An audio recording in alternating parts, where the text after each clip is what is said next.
What is up, guys? Welcome to another episode of the Mindset Cafe podcast. It's your boy, Devin, and today I'm excited to welcome a special guest, Scott Morris. He's the founder and the CEO of Propulsion AI. It's a revolutionary platform that really blends AI and human intelligence to transform the hiring process. And as an entrepreneur, I could say myself, this is a really cool and unique subject to talk about. So I really want to dive into that with him today. But he's had, 20 years of experience with, people and, hiring and firing and across executive positions to, different industries and just to base level, levels as well. So diving into his firsthand experience of how businesses struggle with that whole process of retention and everything is honestly, it's going to be a episode full of knowledge. So make sure you guys break out that notebook and get ready. But without further ado, Scott, thank you so much for taking that time out of your day to hop on. Devin, I'm so glad to be here with you. And I was humbled by the invite. So thanks. Of course. So let's dive into your story. I mean, before we get into Propulsion AI and everything like that, give us your, journey of how you got from, childhood to where you are now. Childhood, man. That's like, you got to go back to the late 1900s to get that one. I have sort of an interesting, sort of career. You and I both grew up in Los Angeles, and everybody in Los Angeles is somewhere connected to the entertainment industry, like six degrees of Kevin Bacon someplace, and that was true for me too. My earliest work, I was a working actor. I have a handful of film credits and a bunch of commercials, kind of like everybody else in the LA area. And I didn't really know what I wanted to do coming out of high school. I wasn't sure what I wanted to study in college. I wasn't kind of sure the career I wanted. Acting seemed like a good thing to try, and I was lucky that I got work, because there are an awful lot of people who, as you know, who are in LA that want to be actors that don't get that work. I left that. I went to college at Occidental College in Los Angeles, and I'm an economist by training. I learned the value of small liberal arts colleges is that you get direct access to all the professors. And I learned the danger of small liberal arts colleges. It's really obvious when you're surfing on a Wednesday because there's only like 15 people in every class. So I did that, and I came out of college and I kind of faced the same thing that I did out of high school. I didn't know what I wanted to do. And so I saw an ad for the Los Angeles Police Department, and I thought, you know what, I'll try that.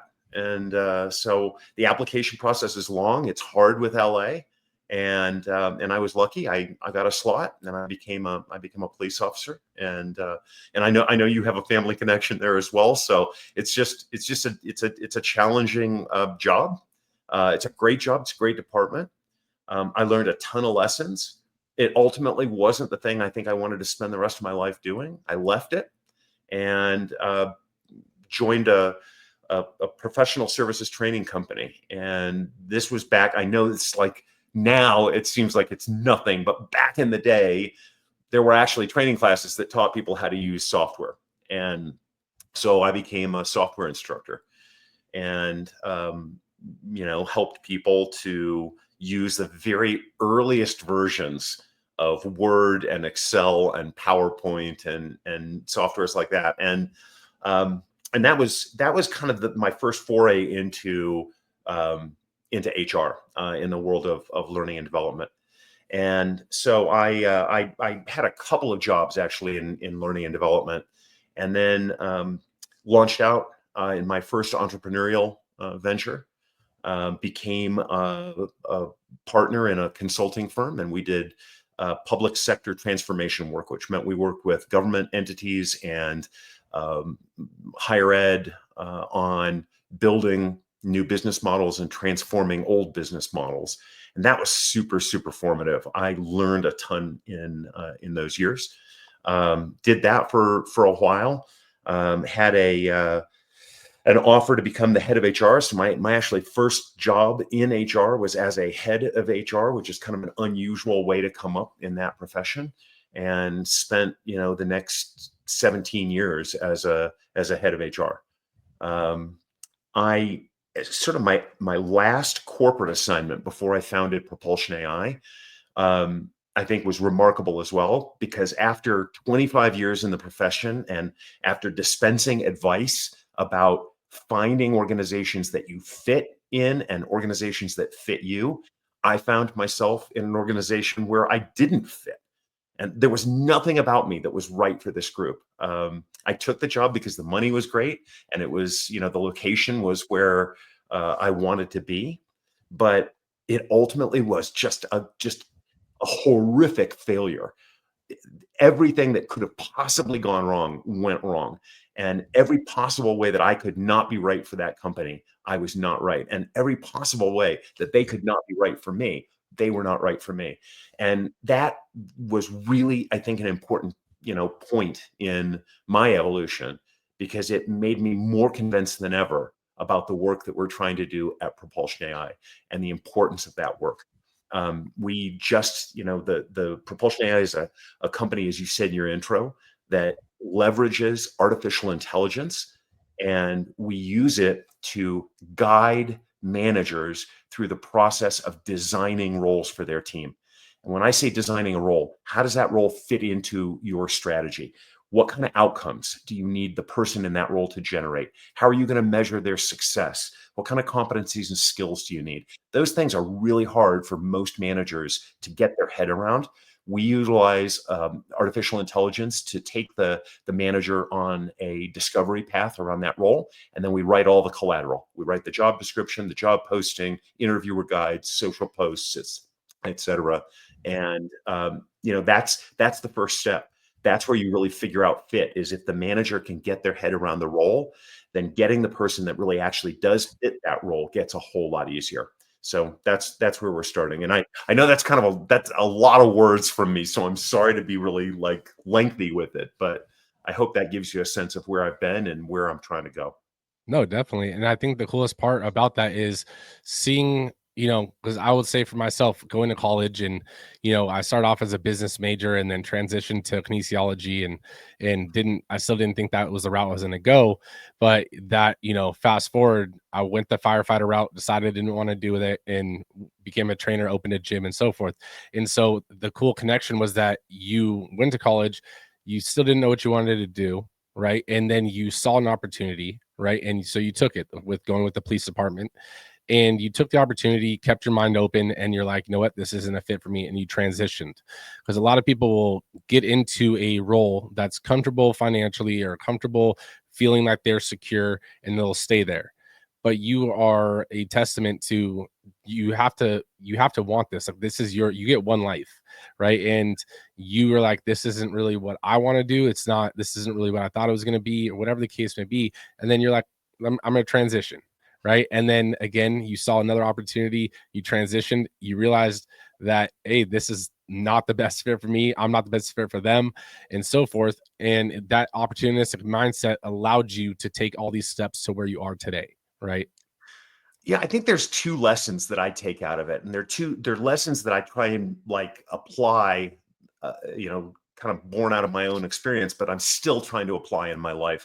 The first of them is, going into an area where you don't know something is scary for a lot of Mhm. people, myself included, and I think that fear slows us down, and for some of us it stops us and it keeps us from going out there, because what we're really afraid of is like, oh, I had a failure. Like, I went in there, I didn't have a whole lot of expertise, and I didn't do so good, right? And that's a bad feeling. But it's when we're willing to put ourselves in that situation is where we actually get the greatest opportunity to discover things. And I think the other lesson I take from, my own personal failures is that you got to give yourself some grace. You got to be willing. If you step up and you swing big at something and you don't hit it, hey, you had an at bat. You stepped up, and it's okay to not be hitting 1,000, all of the time. Exactly. No one bats 1,000, but if you don't step up to the plate and take that swing, you'll never hit a home run, Right. right? So I agree with you 100% on it. That is so true.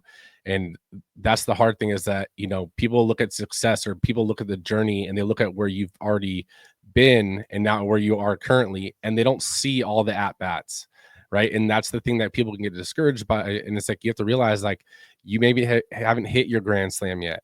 But that doesn't mean you won't hit your grand slam. You just need to keep getting that bat, and your time will come, right? So I think that is so true, and that is so awesome. I do want to I want to ask, what led you to make that leap from being an employee to being an entrepreneur? Like, what was that driving force behind that? Yeah, I mean, I think there were two things that were there. One is, I was a buyer of HR technology platforms for 20 years. And they always seemed like they were made by smart, maybe software people, but they never addressed the root causes that my teams had to deal with on the front line, or at least not fully. And I mean, yeah, and I'll give you a good example, and I hate to call them out, but like Workday, which is like a huge platform for HR tech, is just a behemoth. I mean, hundreds of millions of dollars. And yet, when you ask people about their experience with Workday, most of them will tell you how much they don't like it. And so, as a buyer of that kind of technology, I would say to myself all the time, I know I can do this better. I know I can be smarter about it. And I'm a non technical guy going in to try and make something technical. And but I kept saying to myself, like, this isn't right. Like, somebody's got to do it better. And so that's piece one of two. Piece two of two was my cataclysmic failure at my last company. Globally, well, I'll give you one other fact first, I guess, and that is Forbes followed 20,000 new hires. And you know what happened to almost half of them? 46%. They failed in their first 18 months. Wow. So the phenomenon of getting into a situation where you're just not a fit and ultimately, kind of crashing out is not unique. It's more common. And for me, like the cost of that globally, the cost of that lack of fit is estimated to be someplace around $1.1 trillion globally, right? It's about 600 billion of that in the United States. But there are costs that don't get factored in. There are emotional costs that come from, hey, I went in there and I had the best intentions and I'm good at my job, and I still failed. And I exited that feeling horrible about myself, feeling like an imposter, feeling as if I had made some unrecoverable mistake. And so you bring those two things together. And I guess maybe I had a psychotic break along the way. And I just said, like, I'm not going back to work for anybody else. I am going to go do this because I cared deeply from my own personal experience about that failure. And I just knew I could build a better software product than the ones that I had been using. No, that doesn't. I mean, that makes a lot of sense, and I think it's cool because you you bring an aspect that, like you said, a lot of the people that are building the other ones are maybe more on the tech side, and they don't have any frontline experience. And sometimes it takes that frontline experience to bring that actual generation or that actual model of something out that is suitable. Because everything is good in theory, but if you don't know how the theory is actually working in the every day-to-day life of the person you're selling to, then again, what is it really worth? So you actually having to use some of the other softwares and actually going through and running teams and all that kind of stuff, that actually speaks volumes for your software, because you could relate to a lot of these things. A data analysis is only, or a person that's only looking at the data is only looking at numbers. And it's like, oh, 46, how do we get that to 45? And then how do we get, it's like, no, but why not just fit, what's not working on the person side? Like, how do we make it better on for the actual people? Right. And that's where I think you're being able to have that twist on your software is so crucial. Well, one thing that you learn as an entrepreneur too is you got to ask a ton of questions. And we did that in the very beginning. When Propulsion was founded, man, we got together a group of like 100 heads of HR and heads of recruiting and HR business partners and recruiters. And we just started asking just a bunch of questions about where their pain was and why it was painful and what their interactions with their managers and their constituents were like. And we tried to learn from that. And I think that's another life lesson that my own experience has kind of taught me, is that you should always be finding questions. There's always something to ask about. when you're Mhm. meeting other people and when you're looking at their ideas and what they're doing, there's always questions. And if you lead with those, I think so often, most of us are wanting to tell people things. And I think flipping the script on that and having the mental model that I'm just going to ask as many questions as I possibly can, it serves you well. And it certainly did for us, because I think we've gotten to the heart that, what resonated with that community. And it's in part because we asked them about it before we started building. No, and I'll give you a little insight because I honestly I agree with everything you just said. And so my main business is actually a gym, and we launched a franchise. And so for February, we ran this new thing. It's a February bingo, essentially, right? And there's some squares that have like, a workout or other things. But one of those squares on there is to write on the back of the sheet your 3 reasons for working out, Huh. right? And so every single person that does it, we're asking them why they work out, not why they love Strive, not why they love the gym. Why are you working out? Right. And they get a checkbox right there, but their answers are crucial to us because it helps us give an insight. It's like, okay, some people aren't just about weight loss. Some people aren't just about this. It's like you can find out so much about your business, about a business, idea that you have if you just ask questions to the people that you'd be selling to, right? It's like you might have a model and might have something that's a solution in your head for a certain problem that you're trying to solve, but it might solve 10 other problems that you don't even know about and that you can really highlight, Yeah. right? So I think that's so cool that you're doing that. 100%. And you know what, man? I'll give you a parenthesis, because if you ask me my reason for working out, I get up every morning, I go run 10K. I go back in the afternoon when the day is done, and I go to lift weights. And the reason I do that is working out just makes me more creative. It Mhm. opens up my mind. It sets me up for the day. It's why I like going. I mean, it's hard to get up. I get up at 4:30 every morning, but it's hard to roll out of bed at that time. But every day that I go, I'm glad I did it, because I feel creative for the day and ready to take on the tough problems. And as an entrepreneur, like, there is no shortage of tough problems, and there is nobody to say, here, come solve this for me, because it's just you. No, I agree with you. It's funny that is how I actually get my creative juices flowing. Is like if there's a problem or an obstacle that needs to be overcame, it's like let me just go on a run or let me go Yeah. get a workout in, and I'll have maybe some music playing, but it's really my mind is just silent, and that noise is just to block out any other noise, and that's where problems are solved for me too. So I can actually relate 100%.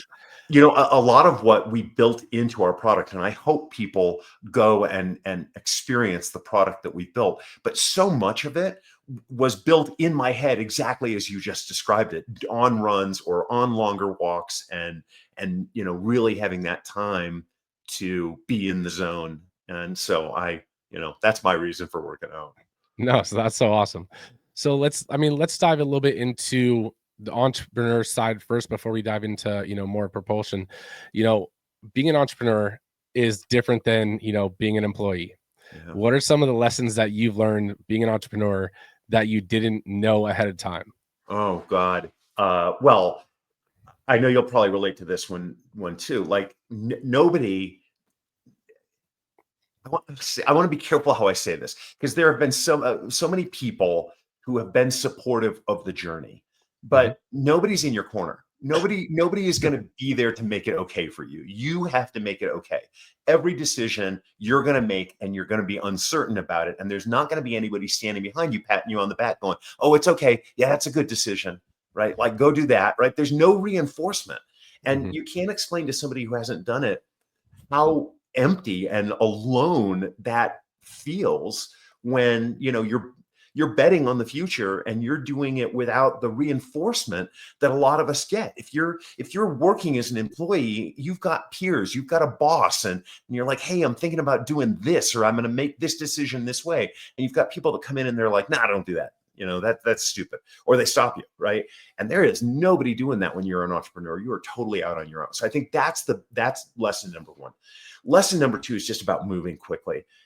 I'm a guy that values doing things right. I don't want to be. I'm scared, I think, to a certain extent, of being an imposter, of being full of nothing. And so I take the extra time to try and make sure that things are right. But as an entrepreneur, you can't afford that kind of time. And so getting over that and just knowing that, like, sometimes you just got to decide and you got to go, and you're going to, you're going to do it imperfectly, and then you're going to fix it. And I'll give you a concrete example. When we first launched a website for Propulsion AI, like, I thought I had to have it perfect, not realizing that in the space between that moment and right now, I've remade that website like 15 times, And so it didn't matter that one section's words were not exactly what I wanted them to be, or didn't perfectly describe the situation. It's far more important to get there and to execute than it is to have it be perfect, because it's all going to change anyway, because the market's going to tell you what needs to change. Your customers are going to tell you what needs to change, and then you're going to change it. And nobody else is going to see the imperfection of the past. So I think those are the two really big lessons that I've learned. No, I think that's huge, and that is a lesson that even myself, like, I learned. I like to say it like, no one's gonna come save you, right? You're gonna have to make the mistakes, and believe me, I mean, I have a business partner, and out of us two, like, I'm definitely the one has created the ideas, and that's just our dynamic. So it's like, when it's a mistake, it's usually my fault for making the mistake, and then Yeah. having to explain, "Hey, man, we should have went this way." And it's like, and he's like, "Okay, let's do it. Let's pivot." And it's Yeah. like, so it's like, at the same time, there's no time to, be sad about a wrong decision or anything. It's like, you messed up, or you succeeded, awesome, but keep moving forward. It's like, there's no weighing in on yourself and, woe is me. It's like, no, the only is the next move. That's all you can focus on. Yeah. One thing I want to ask with that is, like, since being a business owner and being an entrepreneur can be lonely, because you don't have that soundboard. You don't have, I mean, you can have a significant other and stuff, but again, like, trying to get feedback, it's not the No, same. it's not the same. So two parts of the question, first part being, like, what do you do in terms of, like, networking and getting around other, like, business owners and stuff like that? Are you a part of networks, or? Yeah, I mean, this is where I said a second ago, I wanted to pick my words carefully, because I was saying, like, nobody in your corner, because I think there are a ton of people that are in my corner, right? None of them are going to save me, but they are there. I found really early a handful of advisors that I trusted a lot.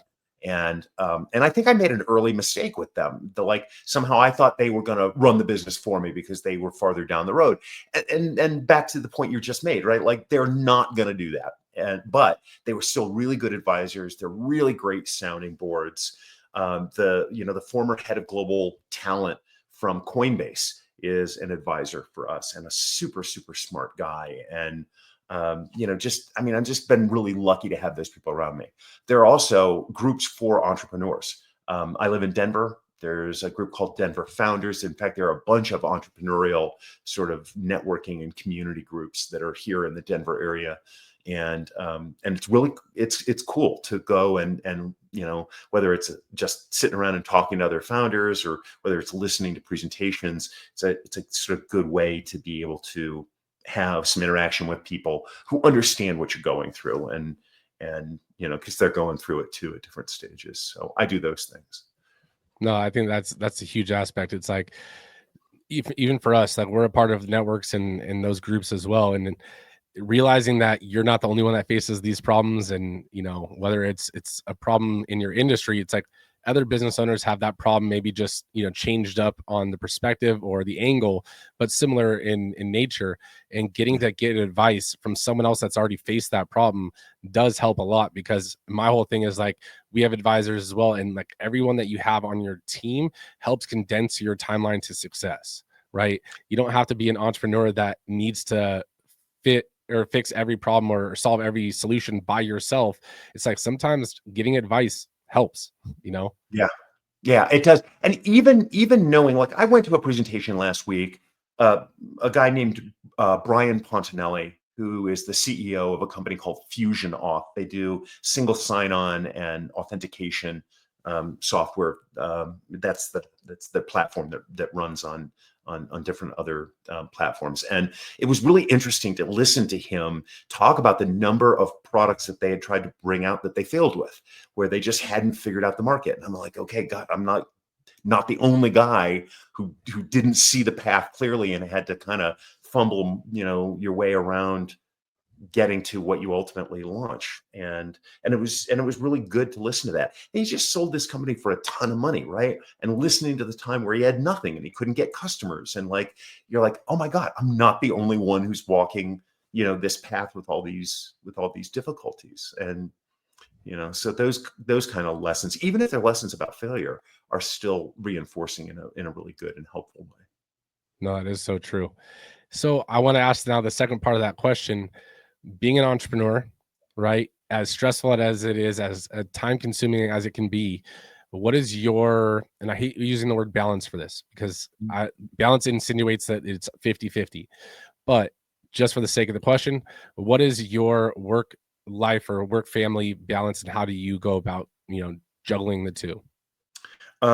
So I mean, the cool thing is I work at home, which, saves on commute. And I think even at the point that, we have enough people to demand larger office spaces, I think a lot of it's still got to, it's got to be at home, because it really does help with that balance. I mean, I told you a second ago, I get up early and I go work out. And that's time, workout time for me bookends the day, and it's not negotiable. Those kinds of things just, I just say, look, here are the fixtures, and everything in between is flexible, but like these are the pieces that don't move. um I use my calendar, and that's the way I am able to manage my time. Is everything that I do, and I mean everything, goes on the calendar, and it gets color coded. And it takes a little while to build that muscle memory, but what that gives me the ability to do is I can look back at the end of the week, and visually I can see how I've invested my time. And I think that's really important, because the only person that's going to call me out, like, there's no boss, right? It's just me. So if I'm not using my time in the right way, I'm going to have to be the guy that catches myself doing that and says, hold on, for next week, we're going to have a change. And so I've got a color for, personal. And if I get up and go do laundry, or if I get up and go eat food, it goes on the calendar and it gets colored gold. That's my personal color. And, along with every other thing that I do, down to 15-minute increments. And it's like, it takes me zero effort right now to do it, but it's super helpful. And so I can look back and I can say, how much time am I really spending on my big problem right now, which is marketing? And I can see it visually. And if I'm not spending enough, then that's my indicator that I need to cut something else out and change that activity over. And I do that week to week. That's awesome. So let's dive back into, what you got going on with propulsion and everything, right? Now, what is the benefit, right? Because I want some explanation for the listeners that, maybe looking to get hired or looking to hire, right? The difference between something that's super base level in terms of, let's say, Indeed or ZipRecruiter or something like that, and then something like propulsion.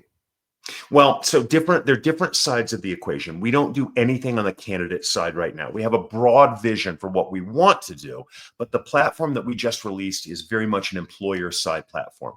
And here's what it does is, a manager who's truly thought through a role, who understands what they need to ask. And there's a difference, keep in mind, between asking somebody for outcomes and asking somebody to do tasks. Nobody goes to work wanting to do tasks. And let me just make this a concrete example for your audience, right? Let's say we're hiring an accountant. A totally reasonable duty that most people would write into an accountant's job description is follow up on delinquent accounts. But you have to ask yourself, like, what is the point of that? Do I write that into the job description because as a boss, I need to feel like some kind of power that people come in and they sit at a desk and they go through this effort? And the answer should be no. The effort is a means to an end. And in this case, and for this example, following up on delinquent accounts is a way of getting the organization to collect money on its sales faster. And it moves what's called days outstanding. That's a number that is tracked in accounting. And like I said, it's an indicator of how quickly the organization can collect money after a sale is made.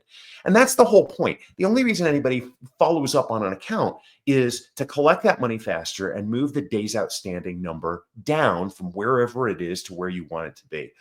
But days outstanding, if I said to you, like, this is an important number, it's an important measure of efficiency for us, and I want you to own this thing, then of course you're going to follow up on delinquent accounts. But if that didn't work, you're going to have to figure out some other things. So if I say to you, your job is following up on the delinquent account, I lock you into a task and I don't allow you to be creative. If I say to you, your job is to move days outstanding from X to Y, then I open up the door for you to be creative. And I think most people want to go to work and they want to be creative and they want to solve problems until we shut them down as managers and we keep them from acting in the best interest of the business. And so, the manager that's thought that through and that understands those outcomes and why those outcomes are important and how they're going to measure success in those outcomes, that manager is a talent magnet.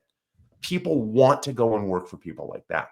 And our platform helps you become that manager. It helps you think through these roles.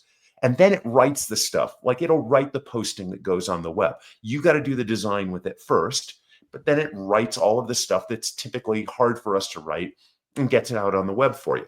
So we don't do anything with candidates, but we turn managers into superstars who are truly thinking about how to engage people, keep them productive, and because of that, reduce their turnover.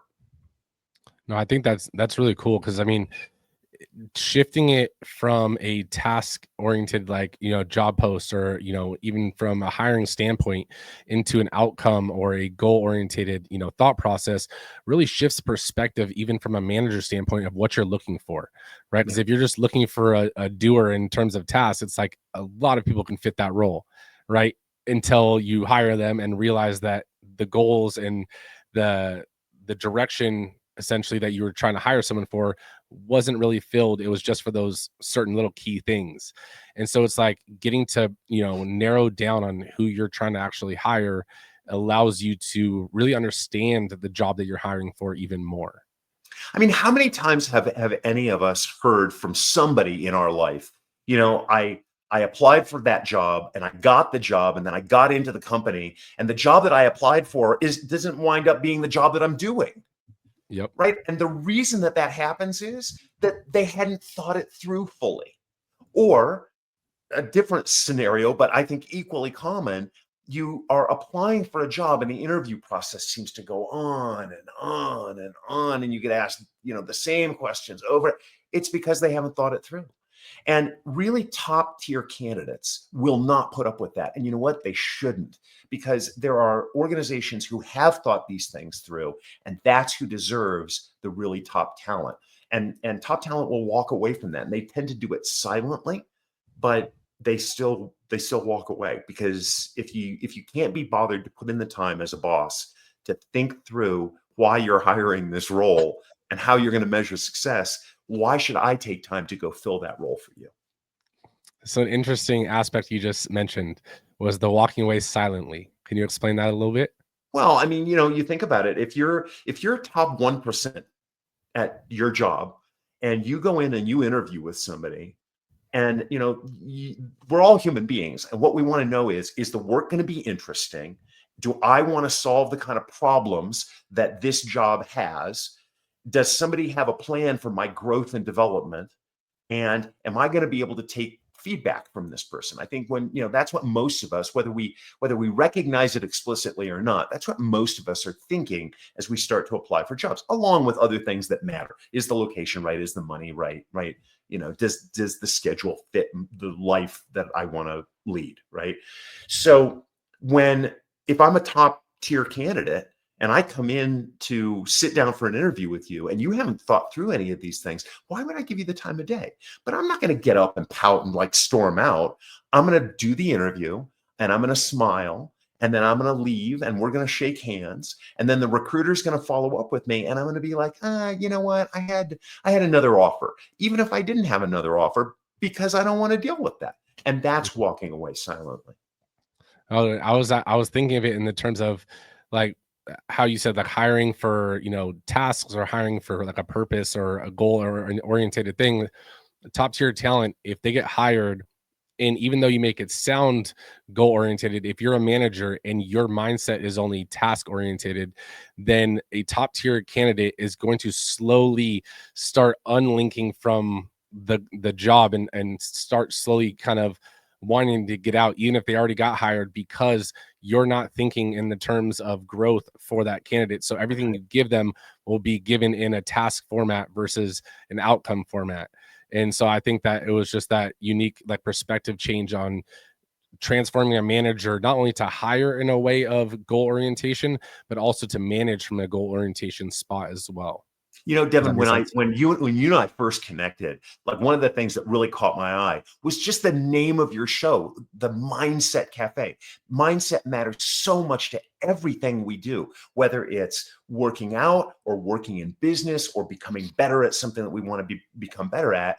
Mindset matters hugely. And to the point that you were just making there, the manager who sees themselves as a controller, like I need to give you work and ensure that you're controlling it, versus the mindset that says, hey, my job is to unlock your creativity. You're going to figure out how to solve the problems. I got to get the obstacles out of your path. That manager is the one that people want to work for. And right, but you've got to start with the mindset. There are some skills that go along with that, but the most important thing is just that manager deciding, hey, my mindset is going to be this, and now I'm going to go figure out how to make that a reality. And you know, No, definitely. And that's what I'm saying. Like, I think it's unique that your company and your software is getting, because it all starts with the mindset, right? And so everything with employment starts at the hiring process. So getting a manager to shift their perspective on the hiring phase is going to allow them to open up their mindset for the onboarding, for the actual continuation of someone's employment, and not just that initial phase. So I think it's really unique that Propulsion is almost shaping managers not to just hire better, but how to manage better as well. I mean, that's what I'm kind of getting from it. And I think that's a unique little twist and almost like an additional resource that managers do get. So I think that's super awesome. What are, I would say maybe like with hiring and with everything like that, like what is some common areas, because I know we're kind of talking about it now, but with employee retention, like what do you see are some common challenges that companies are facing? with specifically to retention. Correct. Well, I mean, generationally, there's been a big shift toward flexibility, or toward that being the desirable characteristic. I'm going to have to look it up for you, but I can find the stat. There's um, a study that I saw recently that suggested that about 50% of the work population would trade pay for more flexibility. They would take a lower paying job if they had greater flexibility in that job. And this is one of the reasons, again, that we think outcomes are so incredibly important, because if my job is the outcome, then do you really care when and where I work? What you care is that, am I moving closer to that outcome or not? And it's super objective, right? And I think that goes directly to, will people stay? Is it a fair circumstance, right? Is it possible for me to achieve, even if it's hard? Is it possible? And am I being evaluated objectively? And the more objectively we are evaluating people, then the more we can turn it into a growth exercise rather than a punitive exercise, it being performance management. And I think that goes directly to people wanting to stay in jobs. Is the work interesting? Do I have the opportunity to succeed? Am I an owner? In air quotes, right? You're not obviously going to be always a financial owner, but am I being asked to just do tasks, or am I being asked to own the outcomes? And then is my performance being rated objectively? If you have those factors and you have, a flexible work environment, then that's where people want to go and want to stay, as long as they're contributing. No, definitely. That is so awesome. Now, I do want to ask something that you mentioned earlier with top tier talent and everything like that. There's that saying that, basically the best employees already have jobs, are already working for someone else, and so what would your advice be, or what would your software kind of, because I know it helps like generate like who you're looking for in job descriptions and stuff, but does it help paint like a picture of who you're trying to hire as well? Mhm. So like, not, and I don't want this to be taken out of context. I'm never saying you should poach an employee, but at the same time, people see things, and so if you are marketing and an employee sees your marketing ad, then it is what it is. Yeah. So does it help you kind of hone down on who your top tier really is? Well, there's two things that are hard for managers to do. One is we've been talking about, which is thinking through those outcomes and how you're going to measure the outcomes. The other is describing their ideal candidate. And we have a feature within Propulsion AI called Behavior Compass. It's a set of 13 proprietary scales that can be applied to different types of work. And each of the scales has between 7 and 8 dimensions, and each dimension is a pair of juxtaposed words. So I'll give you an example. I have worked for two companies, and in each of those two companies, I had the exact same title in both, and I had an almost identical job description. Yet in the first company, the way that I needed to show up to deliver value was very strategy focused, very far down the road, very next technology coming, very, get the right team in place. And in the second company, remember, same title and almost identical job description. The need was for me to roll up my sleeves and be a frontline contributor, even though I had a C-level title. It was be a frontline recruiter, be a frontline HR business partner, be a frontline comp person, right? Actually do the work while I was leading the team. If I'm not set up to deliver value in one of those ways, I'm obviously not going to be a fit in one of those companies, despite what the job description says. So, what Behavior Compass does is, like in our leadership scale, we have a dimension that is strategy versus execution. How are you more oriented? Are you more strategy focused? Are you more execution focused? And in the case of our platform of Propulsion AI, it's really the manager thinking about what they need in this role. How does value need to be delivered in this particular role? And that becomes, along with competencies and an algorithm that actually blends a handful of things. That's how Athena, our digital human, helps the user write the statement about their ideal candidate. That's interesting. That's really So, cool. No, now, that's what that's going to turn into for the future, and I try and stay away from the future because right now we're laser focused just on what we've released and making sure that we are saturating the market and delivering value to organizations. But as we think about the future, when I start to design that role and I say, here's how value needs to be delivered, we will at some point pair that with candidate assessments that help us understand, like, there is a way that value needs to be delivered in the role, and there is a way I am naturally set up to contribute value in an organization. And when those things match, that's where we find fit. no, that's super interesting though. That's really cool. What have you found? What challenges have you found, or I guess this kind of goes back to the entrepreneur question, but in terms of like scaling and growing, your company, like what have you been kind of Yeah. facing or overcoming? God, yeah, I think our biggest problem is not enough people know about us. So, that's why I do 3, 4 podcast appearances a week, why we send out, a newsletter to 10,000 people every month, why, we're trying, everything we can to just broaden the number of people that understand our solution. What our customers are telling us is they originally think about us because they need to write a job description. What they discover is this unlocking process that their managers go through where they start to really think differently about the roles. I think you said a second ago, it's almost a little reprogramming of their management style. And that's exactly what we intended. But, people don't know about that. Once they figure it out, they love it. Our customers give us great feedback about the product, saves their recruiters 4 to 5 hours per role, saves their HR business partners, and allows them to move to a sort of higher level with their managers.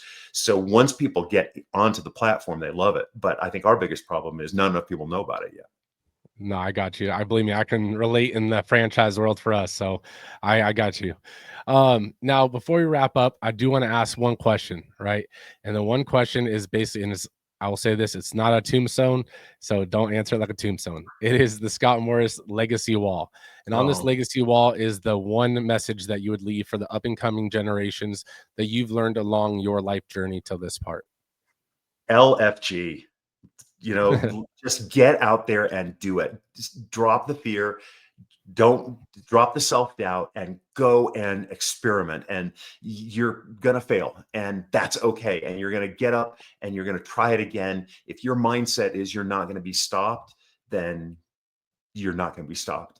And I think that's the big thing that I need to keep learning, and then I think a lot of people need to take to heart. Just go do it. No, that's so awesome. Where can people connect with you or learn more about Propulsion AI? So LinkedIn is probably the best if you want to get me personally. If you go to linkedin.com/in/M Scott M.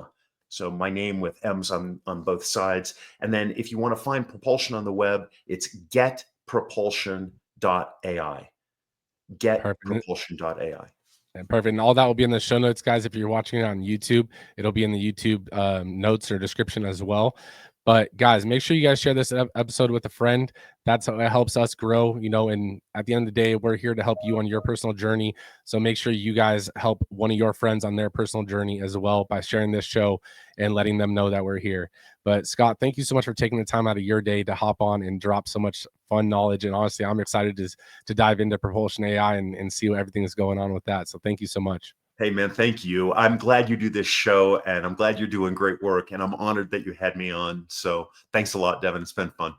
Of course. We'll connect soon. All right, man. No negative vibes, only positive thoughts. Cause in the game of life, mindset causes stress. Got my mind on the prize, I can't be distracted. I stay on my grind, no time to be slacking. I hustle harder, I go against the current. Cause I know my mind is rich to be collected.